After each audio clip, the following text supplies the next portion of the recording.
Dear all, आप सभी का स्वागत है जोहार मैम प्लेटफॉर्म पर। अगर अभी तक नहीं जुड़े हैं और क्लासेस अच्छी लग रही हो तो आप जुड़ सकते हैं। CA CS CMA या आप कॉमर्स मैनेजमेंट बिजनेस के फैक्ट एंड फिगर को समझना चाहते हैं या MBA MCOM की डिग्री ले रहे हैं तो ये प्लेटफॉर्म आपके लिए सुटेबल है। अगर चैनल अच्छा लगता है तो सब्सक्राइब कर सकते हैं और औरों में शेयर भी कर सकते हैं। लास्ट क्लास में हमने डिस्कस किया कि कंपनी किसे कहते हैं और हम पढ़ रहे हैं कंपनीज एक्ट 1956।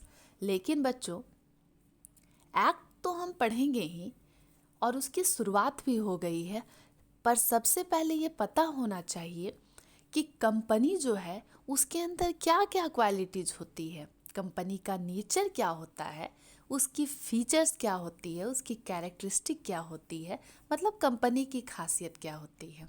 और उसी को हम कह सकते हैं सिम्टम्स। सिम्टम्स का मतलब होता है लक्षण। अगर कुछ पॉइंट मैं आज आपको बताऊंगी जो मेन फीचर्स हैं, और वो एक दो पॉइंट तो नहीं होंगे, लेकिन 2 वीडियोस में मैं आपको आधा आधा करके हाफ हाफ करके पॉइंट बताऊंगी ताकि आप टॉपिक को ईजिली समझ पाए।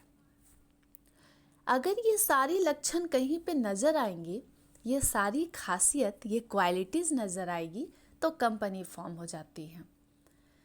बच्चों, एक बात को आप कंसीडर करिएगा कि हम जितने भी लोग हैं उन सबकी अपनी एक पर्सनालिटी होती है। हो सकता है आपकी आंखें खूबसूरत हो तो ये आपकी एक क्वालिटी है, आपकी हाइट अच्छी हो ये आपकी क्वालिटी। उसी तरीके से कुछ पॉइंट हैं, अगर ये पॉइंट कहीं भी नज़र आते हैं तो फिर हमको पता चल जाएगा कि हम फीचर्स देख रहे हैं कंपनी की खासियत क्या होती है। यहाँ कुछ आपको लिस्ट नज़र आ रहा होगा। स्टार्टिंग में देखिएगा, पहले जो शुरुआत है वो है कॉरपोरेट पर्सनालिटी। तो चलिए शुरुआत करते हैं हम कॉरपोरेट पर्सनालिटी की। धीरे धीरे करके हम आगे बढ़ेंगे और कुछ कुछ मैं सिलेक्टेड जो है पॉइंट आज के दिन बताऊंगी और बाकी नेक्स्ट क्लास में बताने वाली हूँ। ध्यान से आपको सुनना है बच्चों। बच्चों, कॉरपोरेट पर्सनालिटी जो है वो कंपनी की पहली खासियत है। इसका एक बेसिक सा मतलब ये होता है बच्चों कि कंपनी जो है वो खुद के नाम से जानी जाती है। इसका ये मतलब है कि मेरा नाम जो है मल्लिका है, मैंने एक कंपनी बनाया और उसका नाम है for example XYZ company, ABCD company, इसके अलावा MNO कंपनी, कोई भी कंपनी हो। लेकिन मैं अलग चीज़ हो जाऊंगी और मेरी जो कंपनी है वो अलग हो जाएगी। कंपनी जो है वो एक कॉरपोरेट पर्सनालिटी होती है। कंपनी जो है हमेशा ये चाहती है कि वो खुद के नाम से जानी जाए। मतलब जिस तरीके से एक जीता जागता इंसान खुद के नाम पे एसेट्स रखता है, खुद के नाम पे है, वो लायबिलिटी भी जो है वो लोगों से ले सकता है, लायबिलिटी रखता है, वो अपना सारा काम कर सकता है। इन द सेम वे कानून की नज़र में, in the I of law, कानून की नज़र में जो है एक कंपनी जो है बिल्कुल एक इंसान की तरह है। अब यहाँ आप इसको सोच कर देखिए कि जीता जागता इंसान तो खुद का अपना एक नाम रखता है, आपका भी कुछ नाम होगा, वो अपने नाम पर एसेट्स रख सकता है, लायबिलिटी रख सकता है। उसी तरह कानून की नज़र में एक जो कंपनी होती है वो एक आर्टिफिशियल पर्सन है। बिल्कुल, कंपनी नेचुरल बर्थ के थ्रू नहीं आई है, कंपनी को जिंदा किया है तो कानून ने। कानून जो है कंपनी को बिल्कुल एक इंसान की तरह, एक इंडिविजुअल की तरह ट्रीटमेंट देती है। कंपनी जो है लॉ की नज़र में बिल्कुल इंसान है, तो अगर वो लॉ की नज़र में इंसान है तो फिर कंपनी भी अपना नाम चाहेगी, तो कंपनी अपना नाम रखती है XYZ कंपनी। आप जनरली देखिएगा कंपनी का अपना खुद का नाम होता है, कंपनी का खुद का प्रॉपर स्टैम्प और सील होता है जिसे कंपनी यूज करती है जब भी ज़रूरत हो। कंपनी को उसके मेंबर से कोई लेना देना नहीं है, उनकी अपनी एक सेपरेट एंटिटी होती है, वो सेपरेट होते हैं, लेकिन कंपनी जो है वो अपने खुद के नाम से जानी जाती है। अब आप सोच कर देखिए कि मान के चलिए मेरी कोई एक कंपनी है, मैंने अभी अभी आपको बताया XYZ, ABCD लिमिटेड और समथिंग कुछ भी हो सकता है। तो इसका ये मतलब नहीं है कि मल्लिका लिमिटेड हो जाएगा। मेरी कंपनी की अपनी आइडेंटिटी है और मल्लिका जो है वो उससे सेपरेट है। तो कंपनी अलग हो गई और कंपनी के मेंबर अलग हो गए। मेंबर से कंपनी का कोई लेना देना नहीं है। एक और बात, जब हम पार्टनरशिप अकाउंट पढ़ रहे थे बच्चों, तो आपको याद होगा कि एक पार्टनर दूसरे पार्टनर का एजेंट होता है, और जब वो एजेंट होता है तो बाकी सभी पार्टनर प्रिंसिपल होते हैं। इस कॉन्सेप्ट को हम कहते हैं म्यूचुअल एजेंसी का कॉन्सेप्ट। एक पार्टनर चाहे तो दूसरे पार्टनर के बदले भी अगर वो नहीं पहुंच पा रहा है, कोई कॉन्ट्रैक्ट है, तो वो सबके बिहाफ में जाकर के काम को कर सकता है। लेकिन कंपनी के केस में कंपनी के जितने भी मेंबर हैं, शेयर होल्डर्स हो गए, बोर्ड ऑफ डायरेक्टर्स हो गए, कंपनी का कोई भी सदस्य हो जाए, वो कंपनी का एजेंट नहीं होता है। कंपनी एक कॉरपोरेट पर्सनालिटी है, वो अलग है। उसको उसके शेयर होल्डर, उसके मेंबर से कोई लेना देना नहीं है। उसकी अपनी एक सेपरेट आइडेंटिटी है। जैसे हर इंसान जो है उसकी अपनी एक सेपरेट पर्सनालिटी होती है। मेरे अंदर कुछ और क्वालिटीज़ है, आपकी अपनी पर्सनालिटी है। हो सकता है मैं बहुत काइंड हार्टेड हूँ, आप बहुत कंजूस हो सकता है मैं ही बहुत बुरी इंसान हूँ, आप बड़े अच्छे हों। In the same way company जो है वो अपने खुद के नाम से जानी जाती है, और ये जो पावर है उसके पास आता इसलिए है क्योंकि लॉ की नज़र में कंपनी जो है वो एक इंसान है। जैसे एक आम इंसान अपना नाम रख लेता है, अपने नाम पे एसेट सिक्योर कर लेता है, लायबिलिटी भी रख लेता है, उसी तरीके से सेम वे में क्योंकि कानून की नज़र में एक कंपनी बिल्कुल इंसान की तरह है, आर्टिफिशियल पर्सन है, तो वो भी अपने नाम को खुद रखती है। कंपनी का अपना एसेट्स होता है, उसका उसके मेंबर से कोई लेना देना नहीं। कंपनी कहती है लाओ ये मेरे अपने एसेट्स हैं। कोई भी शेयर होल्डर या कोई भी मेंबर ये क्लेम नहीं कर सकता है कि ये मेरा अपना है। कंपनी कानून की नज़र में बिल्कुल एक इंसान की तरह है। तो किसी भी कंपनी का अपना पर्सनल सेपरेट एसेट्स होता है जो कंपनी होल्ड करती है। अपनी लाइबिलिटीज़ होती है, कंपनी लाइबिलिटीज़ भी लेती है वो, लेकिन वो अपने नाम से लेती है। मुझे लगता है कि मैंने इसे क्लियर कर लिया है। वैसे ये बहुत इंटरेस्टिंग है। अब दूसरी बात बच्चों, दूसरा पॉइंट जो मुझे आपको बताना है, सेपरेट प्रॉपर्टी। दूसरा पॉइंट जो है मुझे बताना है आपको, उसका नाम है सेपरेट प्रॉपर्टी। इसलिए मैं इसे अभी तुरंत बता रही हूँ बच्चों कि सोच कर आप देखिएगा। अभी अभी मैंने तुरंत बताया कि कंपनी अलग होती है, कंपनी के मेंबर्स अलग होते हैं, शेयर होल्डर्स अलग होते हैं, वो कंपनी के एजेंट नहीं होते हैं। ये एजेंट वाला रूल जो है पार्टनरशिप में एप्लीकेबल है, कंपनी लॉ में बिल्कुल नहीं। लॉ की नज़र में कंपनी की एक अपनी पहचान होती है, अपनी एक आइडेंटिटी होती है, और लॉ की नज़र में कंपनी जो है एक इंसान होती है। बस उसे हम एक आम इंसान नहीं कहते हैं, उसका नाम हो जाता है आर्टिफिशियल पर्सन। कंपनी खुद के एसेट्स को रखती है, कंपनी खुद के लायबिलिटी को लेती है।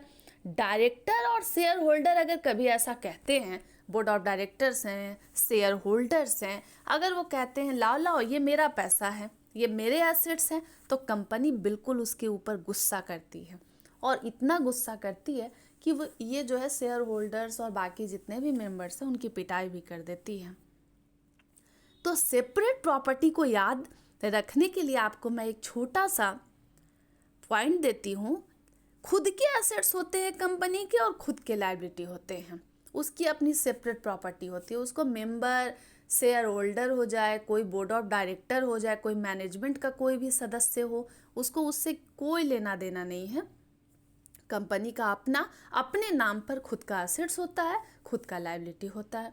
डायरेक्टर शेयर होल्डर अगर गलती से बोल देते हैं कि ये तो मेरी प्रॉपर्टी है, तो फिर कंपनी को गुस्सा आता है और वो दोनों को पीट पीट के बाहर निकाल देती है।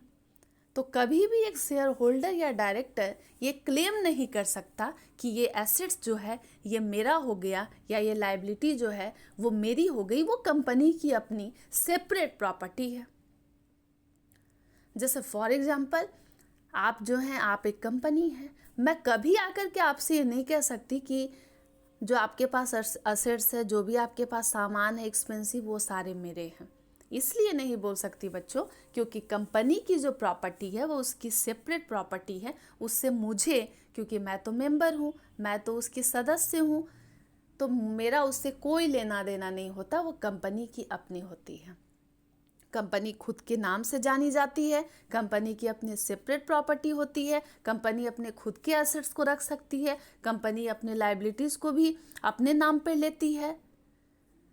अब जो है बच्चों, आपको दिख रहा होगा सेपरेट लीगल एंटिटी जो है वो आपने पढ़ लिया है। मुझे लगता है कि हो सकता है थोड़े से जो टेक्स्ट है वो छोटे नज़र आ रहे हों, लेकिन थोड़ा एडजस्ट करिएगा। अगले दिन से मैं इसके फ़ॉन्ट को बढ़ा दूंगी। तो आप देखिए, जो मैंने बताया separate property, separate legal entity, आप देख सकते हैं कंपनी का जो है वो अपना खुद का असेट्स होता है, खुद का लायबिलिटी होता है। नेक्स्ट बच्चों, अभी जो हमें समझना है उसे बहुत बारीकी से समझना है, क्योंकि एग्ज़ामिनेशन में ये बार बार पूछा जाता है और मे पॉसिबल शॉर्ट नोट में ये अकेले अकेले खुद ऐसा पूछ लिया जाए। ध्यान से सुनिएगा। परपेचुअल सक्सेशन, बच्चों इसका मतलब क्या होता है, इसको आप समझिए। हमारे घर में कई बार ऐसा होता है कि गेस्ट आते हैं ना, और हमारा कुछ वैसा खास रिएक्शन नहीं होता है, स्पेशल सा रिएक्शन। हमें फ़र्क ही नहीं पड़ता भाई कि कौन आ रहा है कौन जा रहा है। हमारे लिए बस यही फॉर्मूला होता है, जो आ रहा है भाई भाड़ में जाओ, तुम आओ ना आओ, कोई आए कोई जाए, हमें उससे कोई लेना देना नहीं है। जनरली ऐसे लोग जो होते हैं, मतलब बहुत कम अटैचमेंट वाले होते हैं। कई बच्चे होते हैं जो उनके घर में कोई गेस्ट भी आए तो ना वो ज़्यादा खुश होंगे, ना उनके आने का खुशी होगा, ना जाने का गम होगा। तो इसका कोडवर्ड यही है। परपेचुअल सक्सेशन को समझने के लिए एक कोडवर्ड मैं आपको देना चाहूँगी, ना आने की खुशी है, ना जाने का गम है। पर किसको बच्चों? तो सोच के देखिए, हम पढ़ रहे हैं कंपनी लॉ, कंपनी एक्ट पढ़ रहे हैं। कंपनी जो है बच्चों, उसको ना किसी के आने की खुशी है कि कौन आ रहा है शेयर होल्डर, कोई आ रहा है मैनेजमेंट टीम में, कोई बोर्ड ऑफ डायरेक्टर बन रहा है, कोई भी इसमें शामिल हो रहा है। कंपनी को इससे कोई लेना देना नहीं है। कोई मर भी जाए तो कंपनी को मतलब नहीं है। कोई शेयर होल्डर नहीं रहता है, कोई आदमी मर जाता है कंपनी का कोई वर्कर, कंपनी को इससे कोई भी लेना देना नहीं है। वो बिल्कुल निर्मोही है। उसको कोई चला जाता है, उस पर ना सुख दुख का कोई असर नहीं होता है। वो एकदम सेल्फ ऑब्सेस्ड है, अपने आप से मतलब है और किसी से नहीं, बिल्कुल सेल्फिश है। इसी को कहते हैं परपेचुअल सक्सेशन। ध्यान से समझिएगा बच्चों। कंपनी को बनाया किसने है? तो कंपनी को लॉ ने बनाया है। जैसे हम लोग दुनिया में कैसे आए हैं, मम्मी पापा के जरिए आए हैं, तो कंपनी का मम्मी पापा जो है वो लॉ है। कंपनी एक ऐसा बच्चा है, उसको कोई फर्क नहीं पड़ता, 0% भी, कुछ भी उसको फर्क नहीं पड़ता कि कोई शेयर होल्डर आता है जाता है, कोई भी आए जाए, मर जाए, भाड़ में जाए, भाई उसको कोई लेना देना नहीं है। वो बस चलता रहता है निरंतर। अब इसको आप ऐसा समझिए कि आपको एक यहाँ पर नोट्स में नज़र आ रहा होगा, एक सेइंग है, एक ऑथर ने डिफाइन किया है, for main may come main may go but company go on for ever. लोग आएंगे लोग जाएंगे, लेकिन कंपनी हमेशा चलता रहेगा। जैसे कहते हैं हम, लाइफ गोज ऑन। कंपनी जो है, कंपनी को किसी के भी डेथ से कोई परवाह नहीं है। कंपनी अचानक किसी की कोई डेथ होती है, कुछ भी वैसा हो जाता है, तो भी कंपनी रुकती नहीं है, वो कंटिन्यू चलती रहती है। पर इसका एक शर्त है बच्चों, उसको समझना पड़ेगा। कंपनी को क्रिएट जो है लॉ ने कराया, तो कंपनी क्या खुद ही खुद खत्म हो सकती है? बिल्कुल नहीं होगी बच्चों।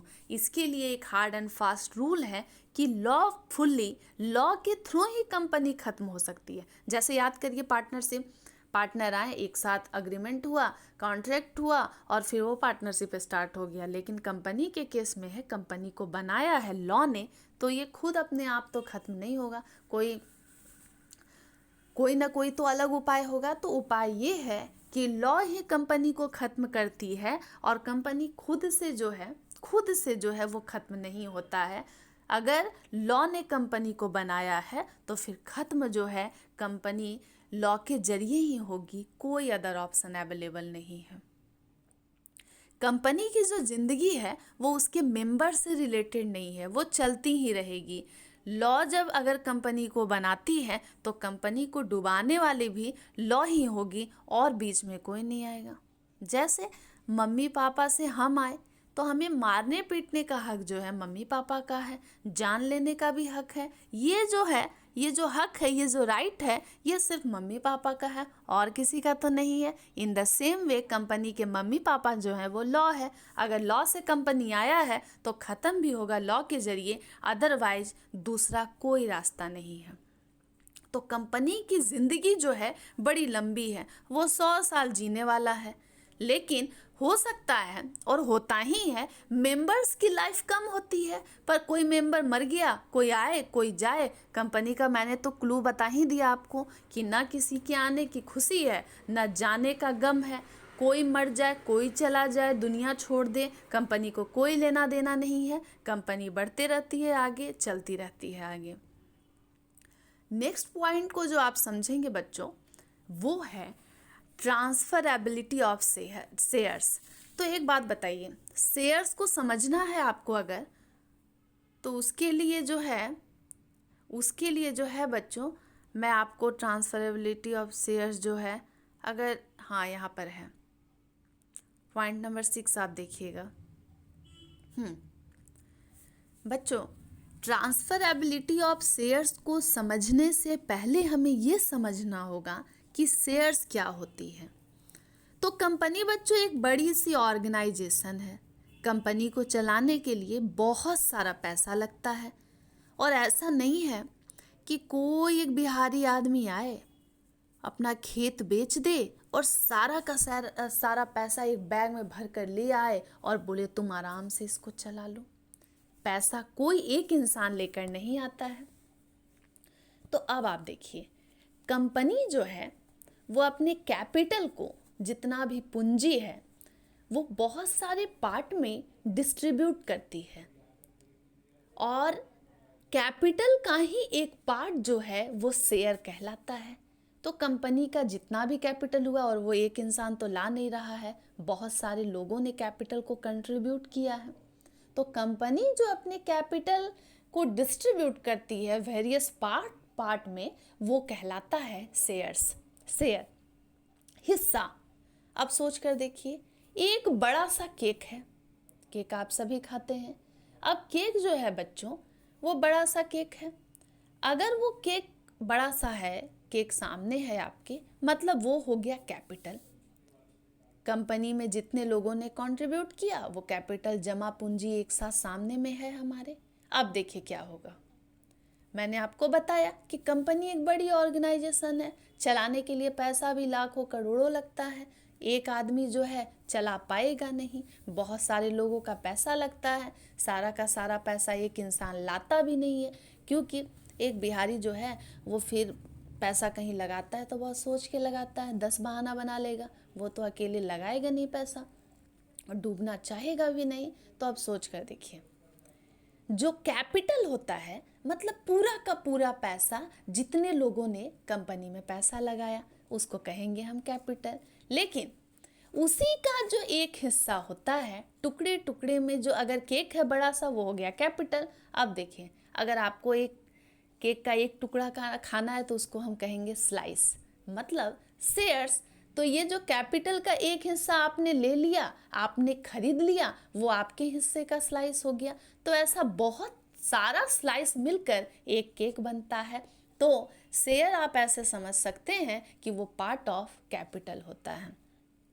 शेयर्स बच्चों मूवेबल है, वो यहाँ से वहाँ घूम सकता है। अब घूम कैसे सकता है, क्या उसके हाथ पैर हैं? तो हाँ बच्चों, शेयर को हम लोग जो है स्टॉक एक्सचेंज में जो है ट्रेडिंग कर सकते हैं, बेच सकते हैं, एकदम ईजिली बेच सकते हैं, खरीद सकते हैं, इसीलिए ये मूवेबल प्रॉपर्टी है। अब इसको मैं एक और एग्जांपल से आपको बताती हूँ।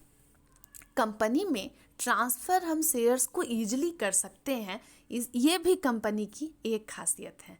अब सोच कर देखिए, एक मैं स्टोरी आपको बताती हूँ। एक आदमी था, उस आदमी का नाम था आत्मा सिंह।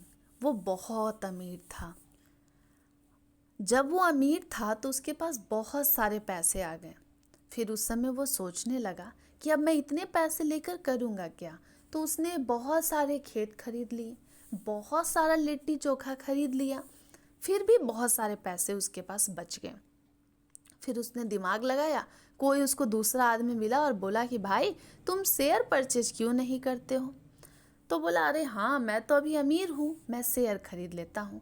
वो गया, कोई कंपनी थी, कंपनी का नाम था litti chokha company limited. Litti chokha company का बहुत सारा शेयर आत्मा सिंह जो है वो खरीद लेता है।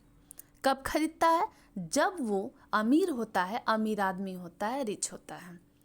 अचानक ना आत्मा सिंह जो है बहुत गरीब हो जाता है। उसके सारे खेत बिक जाते हैं, लिट्टी चोखा वो सारा खा चुका होता है।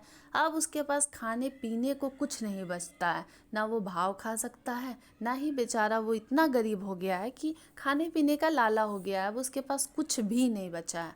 वो अचानक से उसके साथ ऐसा हादसा हुआ कि वो गरीब हो गया है। अब आपको बताती हूँ क्या होगा।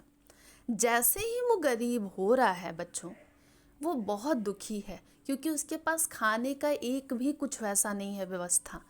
अब उसे उस समय एक आइडिया आता है, और पता है वो आइडिया क्या आता है?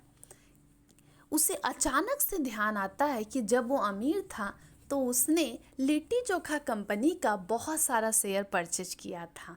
अब उसे लगता है कि ये सही समय है। क्या चीज़ के लिए? तो ये सही समय है कि वो अपने जितने भी शेयर्स को परचेज किया है वो उसको बेच दे। और उसके बाद आत्मा सिंह ने अपने शेयर्स को बेच दिया और वापिस से उसके पास सारे पैसे लौट आए और वो बहुत अमीर हो गया। ये है ट्रांसफरेबिलिटी ऑफ शेयर्स। शेयर जो है पूरे के पूरे कैपिटल का पार्ट होता है। तो किसी भी कंपनी के शेयर को आप अगर परचेज करते हैं तो उसको बहुत सारे लोग खरीद सकते हैं। वो बिल्कुल कैपिटल का जितना भी पैसा होता है उसका टुकड़ा टुकड़ा टुकड़ा टुकड़ा एक एक स्लाइस जो है वो बहुत सारे लोग खरीद सकते हैं, क्योंकि मैंने आपको बताया कंपनी जो है अपने कैपिटल को बहुत सारे पार्ट्स में डिस्ट्रीब्यूट कर देती है और वो कहलाता है शेयर। अब कैपिटल मतलब पूरा का पूरा पैसा, सारा का सारा, पूरा का पूरा केक जो है वो कैपिटल है। लेकिन अगर केक जो है पूरा पूरा नहीं है, मतलब टुकड़ा टुकड़ा में है, तो वो हो गया शेयर्स। शेयर मूवेबल प्रॉपर्टी है। ईजिली आप अगर मुश्किल में है, पैसा एक बार आपने शेयर में लगा दिया है, अगर ज़रूरत पड़ गई ईजिली आप उसको ट्रेडिंग कर सकते हैं, बेच सकते हैं, खरीद सकते हैं। मुझे लगता है अब तक आपने इसे समझ लिया। तो बच्चों, कंपनी जो है वो अपने शेयर को होल्ड करती है। कभी कभी भी अगर उसको ज़रूरत पड़ती है तो आप मतलब किसी को भी अगर वो शेयर खरीदें, किसी भी कंपनी की ज़रूरत पड़ती है तो वो कभी भी सेल और परचेज कर सकते हैं। तो ये बहुत ईजी है, इसी को हम कहते हैं ट्रांसफरेबिलिटी ऑफ शेयर्स। और इतना ही नहीं है बच्चों, एक बात और आपको समझना है।